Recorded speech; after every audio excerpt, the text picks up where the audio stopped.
এটা হলো নগদ $1000। আর যদি তুমি কোনো কারণে এত টাকা হঠাৎ পেয়ে যাও কোনো বাধা ছাড়াই, তাহলে তুমি কিভাবে খরচা করবে? এগুলো ডিসপ্লে করে রাখা হয়েছে যাতে আমাদের প্রয়োজনীয় পোশাক আমরা এখান থেকেই পছন্দ করতে পারি।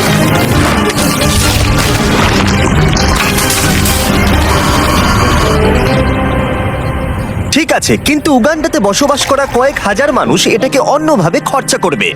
এখানে বসবাসকারী বেশিরভাগ মানুষের দৈনিক রোজগার $1 থেকে $2, যার মানে হলো শিক্ষা পাওয়ার জন্য, ব্যবসা শুরু করার জন্য, পর্যাপ্ত স্বাস্থ্য সেবা পাওয়ার জন্য, এমনকি বিদ্যুৎ পাওয়ার জন্য এটা একেবারেই যথেষ্ট নয়। কিন্তু আমি মনে করি এর সমাধান খুবই সহজ, এই টাকা দিলেই সমাধান হয়ে যাবে।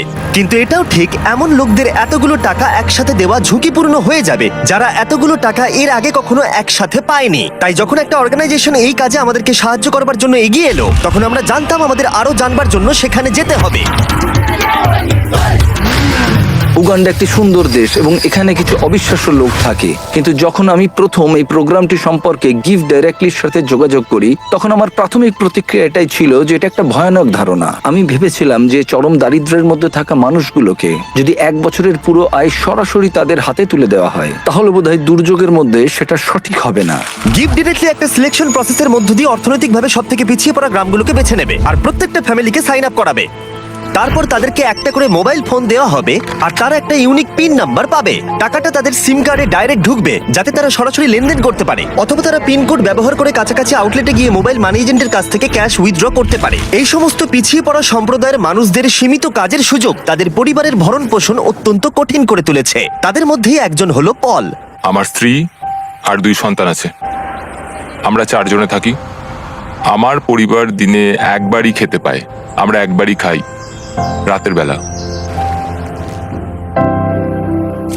যেটা আমার কাছে খুব কষ্টকর। যদি পলের একটু বেশি অর্থ থাকতো তাহলে সে সেটাকে শুধুমাত্র ব্যবসাতেই বিনিয়োগ করতো না, বরং তার সন্তানরা এর পাশাপাশি ভালো শিক্ষার সুযোগও পেত। আমার এখন জীবনের লক্ষ্য হলো সিনিয়র ফোরেস্ট সার্টিফিকেট পাওয়া। হয়তো তারপর আমার জীবনের কোনো একটা উন্নতি ঘটবে কোনোভাবে। চরম দারিদ্র্যের মধ্যে বসবাসকারী লোকেরা খুবই সীমিত। তাদের বেশিরভাগ দিন অতিবাহিত হয় ছোটখাটো কাজে এবং তারা নিজেরা এই দারিদ্র্যের চক্র থেকে বেরিয়ে আসতে পারে এটা তারা ভাবতেই পারে না। 1 বছর আগে এরকমই অবস্থা ছিল টিয়ান এবং লকুরের। তাদের বাচ্চারা স্কুল ছেড়ে দিয়েছিল আর তাদের এলাকায় কাজ খুঁজে পাওয়া অত্যন্ত কঠিন ছিল। কিন্তু গিভ ডিরেক্টরির কাছ থেকে ডোনেশন পাবার পর তাদের জীবন একেবারেই বদলে যায়। তারা সেই ডোনেশন ব্যবহার করে জমি কেনে এবং নিজেরাই সেই জমিতে চাষ করতে শুরু করেছে।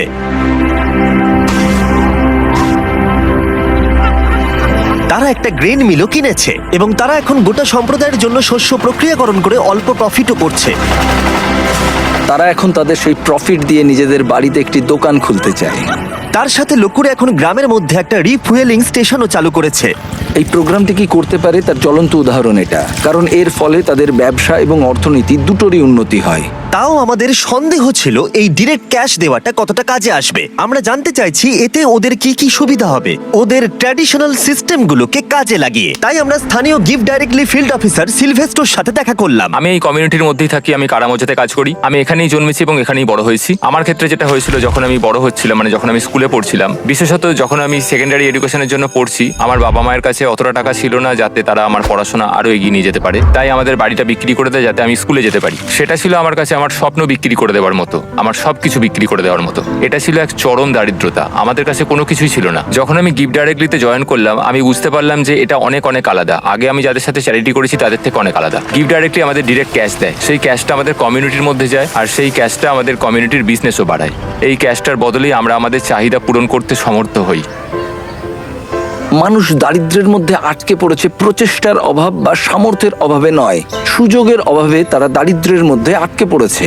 তাদের মধ্যেই একজন হলো জোসেফ, যিনি গ্রামের প্রধান। কেউ কেউ অনেক দূরের জমির মালিক, তাই আপনার যেটা সব থেকে বেশি দরকার সেটা হলো টাকা, যাতে আপনি কাছাকাছির মধ্যে জমি কিনতে পারেন। আমরা এই ঘাসের বাড়ি তৈরি করি আর উই পোকা এই ঘাসগুলো খুব দ্রুত খেয়ে নেয়, তাই খুব বেশি দিন এই বাড়িগুলো থাকে না। আমরা পরের বছর আবার এগুলো তৈরি করি, ধ্বংস করি, আবার তৈরি করি, এভাবেই চলতে থাকে। কিন্তু এই গ্রামে বাড়ির সমস্যাই একমাত্র প্রধান সমস্যা নয়। ক্ষুধা, দারিদ্রতা এবং শিক্ষার অভাব এই সমস্ত সম্প্রদায়ের মানুষদের অন্যতম প্রধান সমস্যা। তার নিজের গ্রাম পরিচালনা করার বোঝা ছাড়াও জোসেফ গুরুতর স্বাস্থ্য জটিলতায় ভুগছে।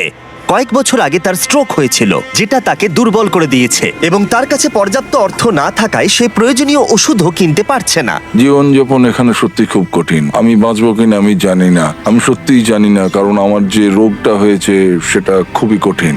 আমি সত্যিই জানি না। এখানে প্রত্যেকের নিজের নিজের চাহিদা রয়েছে এবং আমরা যেটা বুঝতে পেরেছি সেটা হলো এই মানুষগুলোকে একটা ভালো ভবিষ্যৎ দিতে গেলে তাদের নিজেদের এবং তাদের পরিবারের জন্য সিদ্ধান্ত নেওয়ার ক্ষমতা দিতে হবে। তাই আমরা ঠিক করেছি গিফট ডিরেক্টলির সাথে যুক্ত হয়ে এই গ্রাম এবং আশেপাশের 300টি পরিবারকে অর্থ অনুদান করে সাহায্য করব তাদের উজ্জ্বল ভবিষ্যতের জন্য।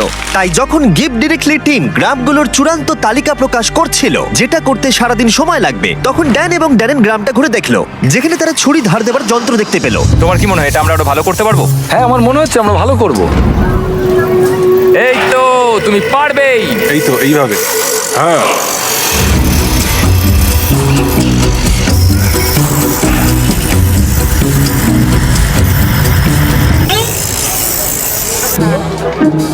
এবার এখন এগুলো টেস্ট করার সময়। ওরা কি টেস্ট করার জন্য চিকেন এনেছে? না, ওরা আমাদের জন্য চিকেন আনেনি।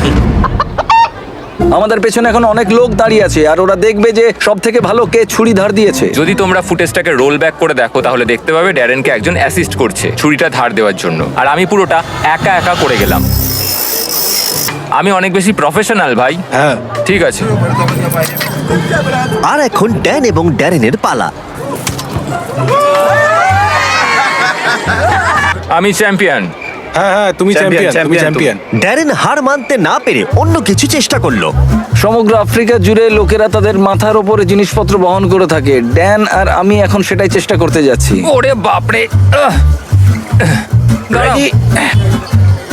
আরে তুমি দাঁড়াও। ইয়া। তুমি কি ঠিক আছে? তোমার হাত নিচে তো? হ্যাঁ। তুমি এটা নিয়ে দাঁড়িয়ে আছো কি করে? ঠিক আছে। তুমি তৈরি তো? ও, আমি জিতে গেছি।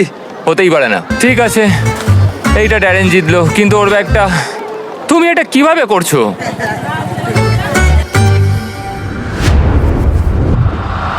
পরের দিন সকাল ছিল ডিস্ট্রিবিউশনের সকাল। এখন সেই মুহূর্তটা এসে গেছে। সমস্ত টাকা 10 মিনিটের মধ্যে ট্রান্সমিটেড হয়ে যাবে। এই মানুষগুলো অবশেষে তাদের দারিদ্র্য থেকে মুক্তি পাওয়ার একটা সুযোগ পাচ্ছে, যা নিয়ে তারা সারা জীবন লড়াই করছিল। কিন্তু গ্রামের মধ্যে জোসেফ ছিল সবচেয়ে বেশি উদ্বিগ্ন, কারণ তিনি জানতেন এই অনুদানটি তার এবং তার পরিবারের জীবন কতটা বদলে দেবে। এটা ছিল সেই মুহূর্ত যার জন্য তারা অপেক্ষা করছিল। তাই গোটা সম্প্রদায় ছিল নার্ভাস এবং এক্সাইটেড।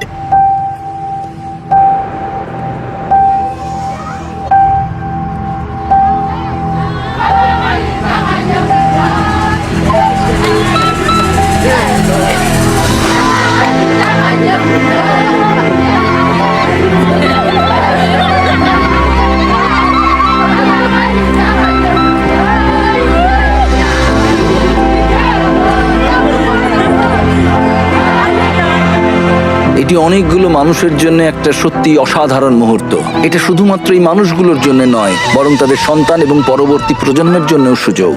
গিফট ডিরেক্টলির সাথে যুক্ত হয়ে আমরা এই গ্রামের হাজার হাজার মানুষের জীবন পরিবর্তন করতে সক্ষম হয়েছি।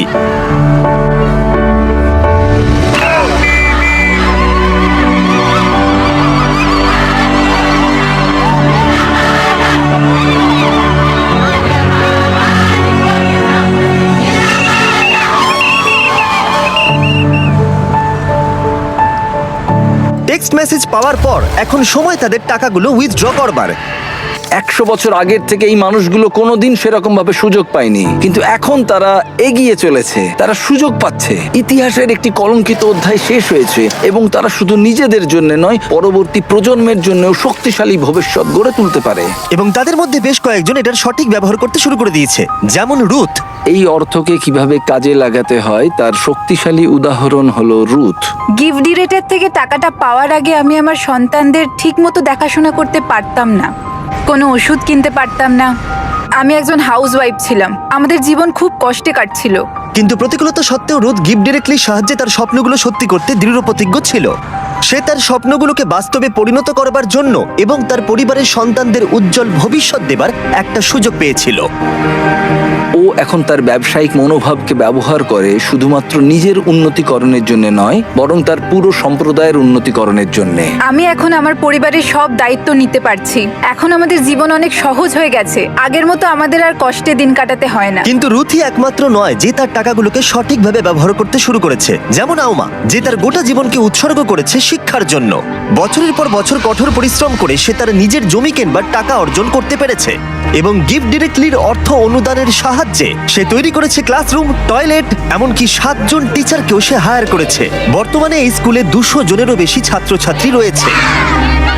এই অর্থ সম্প্রদায়ের একটি অত্যন্ত প্রয়োজনীয় ফার্মেসিতেও ব্যবহার করা হয়েছে। হাজার হাজার শিশুর জন্য স্কুল ফি এবং ইউনিফর্মের জন্য, এমনকি কয়েকশো পরিবারের বাড়ি তৈরিতেও ব্যবহার করা হয়েছে। এবং অর্থ কিভাবে ব্যবহার করা উচিত তার উদাহরণ হয়ে দাঁড়িয়েছে। এই মানুষগুলোকে সামান্যতম সুযোগ দেওয়া হলেই তারা সেটিকে গ্রহণ করে এবং এটি করতে তারা ঝাঁপিয়ে পড়ে। এটি তাদের কাছে এমন একটি সুযোগ যা তারা আগে কখনো পায়নি। এবং এই ঘটনাগুলো আমার জীবনে এতই ইন্সপায়ারিং এবং মোটিভেটিং ফ্যাক্টরস যা আমি কখনো এক্সপিরিয়েন্স করিনি।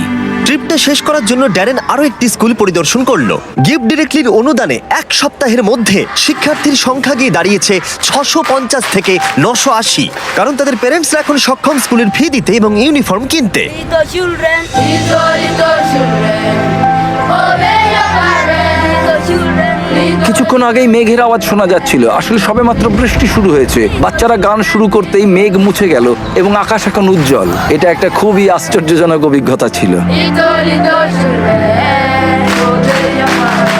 গিফট ডিরেক্টলি প্রমাণ করেছে যে আমাদের প্রাথমিক ধারণা একেবারেই ভিত্তিহীন ছিল। আমাদের এরকম নতুন অনেক আইডিয়া আছে যাতে আমরা সবাই মিলে একটা সুন্দর ভবিষ্যৎ গড়ে তুলতে পারি। কিন্তু প্রয়োজন আরো অনেক। তাই আমরা গিফট ডিরেক্টলির সাথে অর্থ অনুদান দিতে মাত্র 1 মাইল দূরে আরেকটা গ্রামে গেছিলাম। সাহায্য করতে চাইলে ডোনেট বাটনে ক্লিক করুন বা giftdirectly.org/beast এ যান, যাতে আমরা আরো বেশি করে উগান্ডাবাসীদের সাহায্য করতে পারি।